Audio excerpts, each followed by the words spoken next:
दर्शक बंधु OD plus channel को आपण मानक स्वागत। दर्शक बंधु गोटे कथा आपण मैंने जानी जलवायु विशेषज्ञ माने जो हिसाब रे एक आकलन भविष्य को नहीं करिसंती यह निश्चित मात्रा रे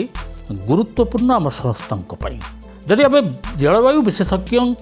मत को देखा ताहले पाखापाखि 2025 मसीह आसुथुबा शीत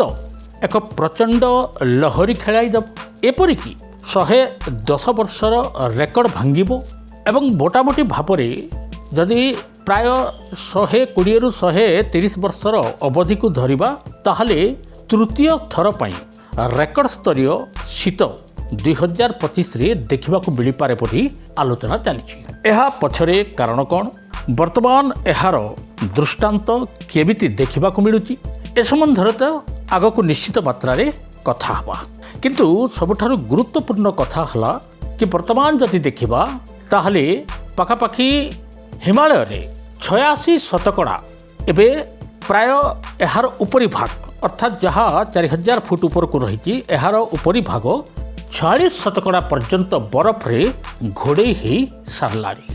एवं जदि तल को आसवा बा समतल अंचल को आसवा धरा जाऊ राजस्थान हला मध्य प्रदेश हला हरियाणा हला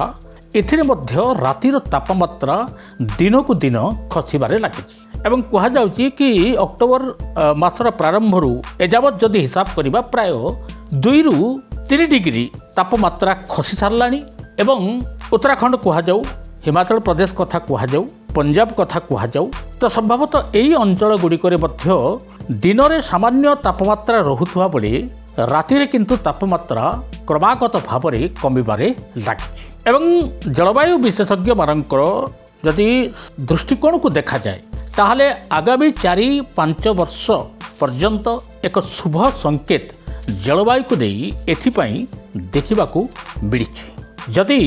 लगातार जमिति कहा जाउथला कि पछ वर्ष मानकरे हिमालय जो ग्लासियर यह तरली तलू चली आसला एथिरे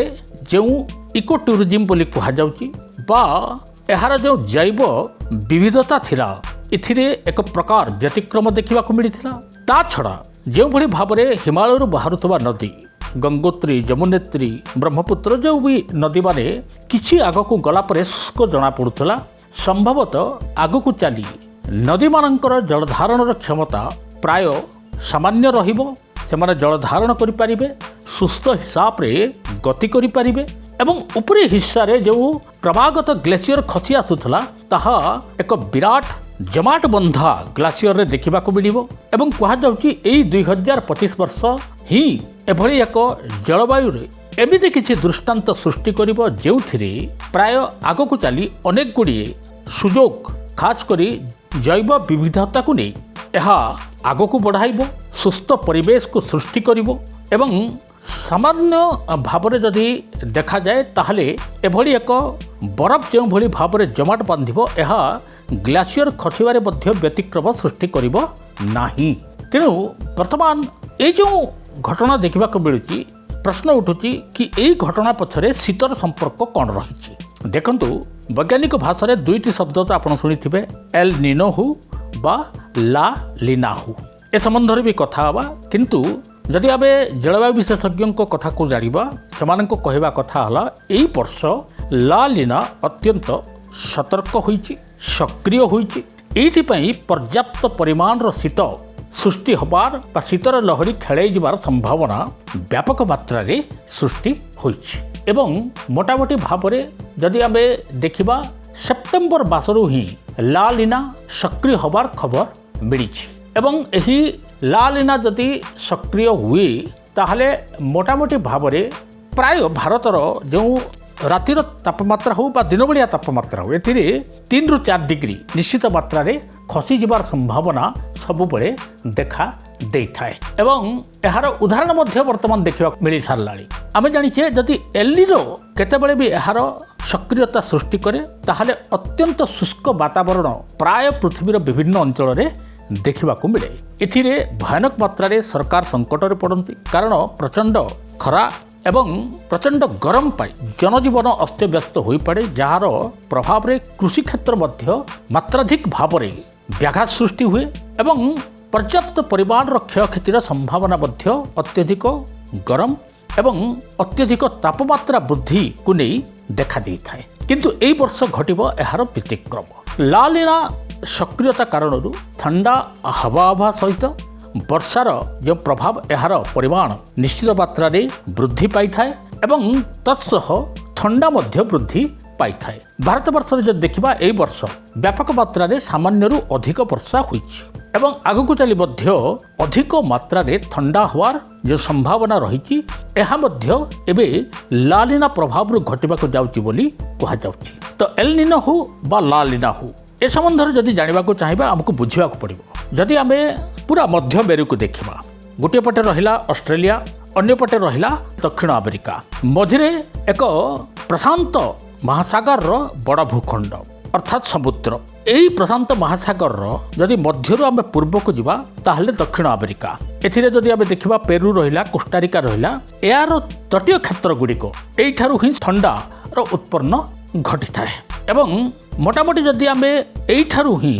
तापमात्रार बा उष्णतार जो सक्रियता घटी थाए कारण हला कि जदि एल निनो प्रभाव बढ़िला ताहले प्रशांत महासागर रे जलर तापमात्रा वृद्धि पाई थाए। यह एक एमिति क्षेत्र जोठारे जलवायु मंडल एवं सागर जो जलर तापमात्रार एक अपूर्व संयोग रही थाए एवं अत्यधिक उत्पन्न सृष्टि हुई यह वायुमंडल रे खाली स्थान को भरिबा सह एकदम आगो को गति करिथाए एवं जेते जेते ऊपर को गति करे सेथिरे एशिया महादेश गुड़िक मध्य प्राय गरम को अनुभव करिथांती एल निनो प्रभाव रे किंतु लालिना प्रभाव रे प्रशांत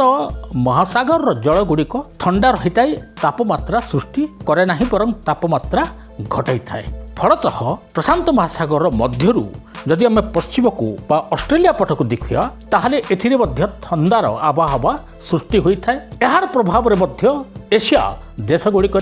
वर्षार परिमाण बढ़ी थाए एवं ठंडा मध्य सेही भली तीव्र गति रे आगकू वृद्धि पाई थाए ठंडार लहरी देखिबाकू मिली थाए एवं 2025 से मुझे कहली लालिनार जो प्रभाव रही अत्यंत सक्रिय होई आगकू बढ़ुची एवं एइथर आउ एक घटना मध्य देखा मिल संभवतः उत्तर भारत है बा समतल अंचल गुड़िक छाड़देले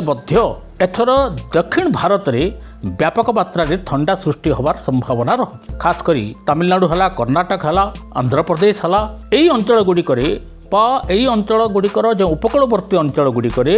संभवतः अधिक ठंडा अनुभूत हम एवं एथिरे जो प्रभाव आगकू चली देखा मिल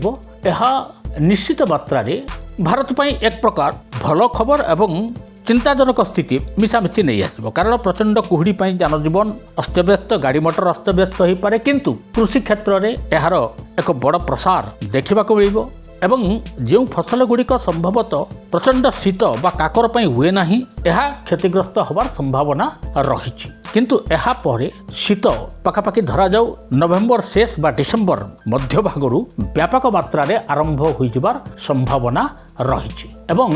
मोटामोटी भाव में 2024 मसीह जमिति जलवायु कमजोर रही वृष्टिपात कमजोर रही 2025 रे किंतु यार ठीक विपरीत एक प्रकार परिवेश देखा जिबार संभावना रही प्राय प्राय ठंडा बढ़िबार सूचना रही कोल्ड वेव बा शीतर लहरी लंबिबार अवधि आहरी आगू बढ़ी पारे एवं मोटामोटी भाव में जो नदी गुड़िकर जलस्तर यह पाखापाखि ठीक रहिबो एवं कृषि जो उत्पाद गुड़िक रही है सकारात्मक प्रभाव पड़िबो एवं कहा जाउछि कि ए जो हिमालय उपरे जो जमाट बंधा बरफ रहिबो यह एक रकम बिगड़िथिबा स्थिति को आउ थरे सुधारिबार प्रयास परिवेश एक रकम जोगाई देवार परिस्थिति को सृष्टि करिछि जहाँकि आगामी 5 वर्ष पर्यंत सेमिति भाव में परिवेश एक प्रकार सुस्थ रहिबो। वर्तमान एक आकलन कहूँ 122 वर्ष मध्य पृथ्वीर तापमात्रा 0.9 डिग्री सेल्सियस बढ़ी किंतु एई वर्ष 2025 रे जो लालिनार प्रभाव देखा देइछि एथिरे प्राय प्राय 0.2 डिग्री सेल्सियस तापमात्रा कमिबार संभावना मध्य रही तेणु यह पृथ्वी पर मध्य एक प्रकार सकारात्मक स्थिति सृष्टि करिवार संभावना रही देखा जाऊ आगकू चली 110 वर्षर रेकर्ड शीत भांगुची कि नहीं यह निश्चित मात्रा रे जना पड़िबो ना पुणी थरे ପୂର୍ବ ବର୍ଷ ଭଳି ପରିବେଶ ଆମ ସହ ଏକ ପ୍ରକାର ଲୁଚକାଳି ଖେଳିବ ତାହା ମଧ୍ୟ ଜଣାପଡ଼ିବ। ଦର୍ଶକ ବନ୍ଧୁ, ଆମ କାର୍ଯ୍ୟକ୍ରମ ଯଦି ଆପଣମାନଙ୍କୁ ଭଲ ଲାଗୁଛି ଦୟାକରି ଲାଇକ୍ କରନ୍ତୁ, ସବସ୍କ୍ରାଇବ୍ କରନ୍ତୁ, ସେୟାର କରନ୍ତୁ ଏବଂ ସବସ୍କ୍ରାଇବ୍ କଲା ପରେ ବେଲ୍ ଆଇକନ୍ ବଟନ୍ଟିକୁ ଦବାଇବା ପାଇଁ